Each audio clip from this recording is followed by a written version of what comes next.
Hi everyone. ഏറ്റവും അധികം വിദ്യാർത്ഥികൾ നമ്മുടെ അടുത്തേക്ക് ഒരു സങ്കടം പറഞ്ഞു വരുന്നത് എനിക്ക് കിട്ടിയ സമയം പ്രയോജനപ്പെടുത്താൻ പറ്റിയില്ല എന്നുള്ളൊരു ഫാക്റ്റ് പറഞ്ഞിട്ടാണ്. അപ്പോൾ തംബ്നെയിലിൽ പറഞ്ഞ പോലെ പർപ്പസ് ഡ്രിവൺ ആവുകയാണെങ്കിൽ, നിങ്ങൾ ഒരൊറ്റ ലക്ഷ്യം മുൻനിർത്തി മുന്നോട്ട് പോവുകയാണെങ്കിൽ ഒബ്സ്റ്റക്കിൾസിനെ ഒന്നും കാണാതെ അതിനെയൊക്കെ മറികടന്ന് നമ്മളൊന്ന് വിയർക്കാൻ വില്ലിങ് ആയിട്ട് എഫേർട്ട് എടുക്കാൻ തയ്യാറായിട്ട് മാറും എന്നുള്ള കാര്യമാണ്. നിങ്ങൾക്കിപ്പോൾ ഒരു ടൂർ പോകണം, അല്ലെങ്കിൽ നിങ്ങൾ എക്സൈറ്റഡ് ആയിട്ടുള്ള ഒരു യാത്രയ്ക്കായിട്ട് പോകാൻ തയ്യാറെടുക്കുകയാണെന്ന് കരുതുക. മറ്റു കാര്യങ്ങളൊന്നും നിങ്ങളുടെ മുന്നിൽ ഒരു ചെറിയ പനിയോ ജലദോഷമോ ഒന്നും വരുന്നതോ അല്ലെങ്കിൽ എന്തെങ്കിലും തടസ്സങ്ങൾ ബുദ്ധിമുട്ടുകളൊക്കെ വരുന്നതോ ഒന്നും മൈൻഡ് ചെയ്യില്ല. നമ്മൾ ആ ടൂർ പോകാൻ വേണ്ടിയിട്ട് എന്തൊക്കെ ചെയ്യണോ ആ കാര്യങ്ങൾക്ക് റെഡി ആയിട്ട് പുറപ്പെടാൻ ഒരുങ്ങി നിൽക്കുന്ന ഒരു സിനാരിയോ ഉണ്ടാവും അല്ലേ.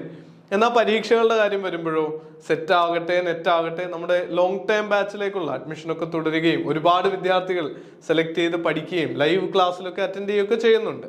എന്നാൽ കുറേ പേര് ഇപ്പോഴും നമ്മുടെ സെയിൽസ് ടീമുമായിട്ടും നമ്മുടെ അക്കാഡമിക് കൗൺസിലേഴ്സുമായിട്ടൊക്കെ സംസാരിക്കുമ്പോൾ അവർ പറയുന്നൊരു പരാതി, പരീക്ഷ മാറ്റിവെച്ചു വന്നിട്ട് CBI ചോർന്നിട്ടില്ല എന്നൊക്കെ പറയുന്നുണ്ട്. അപ്പൊ ഇനി പഠിക്കണോ, റീ എക്സാം ഉണ്ടാവുമോ? എന്നാൽ ഒരു പങ്ക് വിദ്യാർത്ഥികൾ ഇങ്ങനത്തെ ന്യൂസുകളിലും അവരുടെ നിയന്ത്രണത്തിലല്ലാത്ത കാര്യങ്ങളെ പറ്റിയൊക്കെ ചിന്ത വിട്ടിട്ട് റെഗുലർ ആയിട്ട് day in and day out പഠിക്കുന്നുണ്ട് എന്നുള്ള കാര്യവും നിങ്ങൾ ഓർക്കുക. അപ്പൊ ഇതിൽ ഏത് കാറ്റഗറിയിലാണ് നമ്മൾ പെടുന്നത്? പർപ്പസ് ഡ്രിവൺ ആയിട്ട് എൻ്റെ ജീവിതത്തിൽ ഇതാണ് ചെയ്യേണ്ടത്, ഈ പരീക്ഷ എനിക്ക് 6 മാസത്തിനുള്ളിൽ ക്വാളിഫൈ ചെയ്ത് അടുത്ത ലെവലിലേക്ക് എനിക്ക് പോകണം, ഒരു ജോലിയിലേക്ക് പോകണം, അല്ലെങ്കിൽ കുട്ടികളെ മോട്ടിവേറ്റ് ചെയ്യാൻ പറ്റുന്ന അല്ലെങ്കിൽ അവരെ ഇൻസ്പയർ ചെയ്യാൻ പറ്റുന്ന ഒരു അധ്യാപികയായിട്ടോ അധ്യാപകനായിട്ടോ മാറണം എന്നുള്ള ഒരു പർപ്പസ് ആണ് നിങ്ങളെ ഡ്രൈവ് ചെയ്യുന്നതെങ്കിൽ ഒരു ദിവസം പോലും വേസ്റ്റായി പാഴായി പോവാതെ, ഞാൻ ഈ പാഴായി പോവാന്ന് പറയുമ്പോൾ നിങ്ങൾ എൻജോയ് ചെയ്യരുതെന്നോ നിങ്ങൾ ജീവിതം ആസ്വദിക്കരുതോ എന്നൊന്നും അല്ല. ഒരു ദിവസം തുടങ്ങി ഒരു ദിവസത്തിന്റെ ഒടുവിൽ ഉറങ്ങാനായിട്ട് കിടക്കുമ്പോൾ നിങ്ങളുടെ പർപ്പസിലേക്ക് എത്തുന്ന ഒരു സ്റ്റെപ്പ് പോലും എടുക്കാത്തൊരു ദിവസമാണ് നഷ്ടമായി പോയൊരു ദിവസം.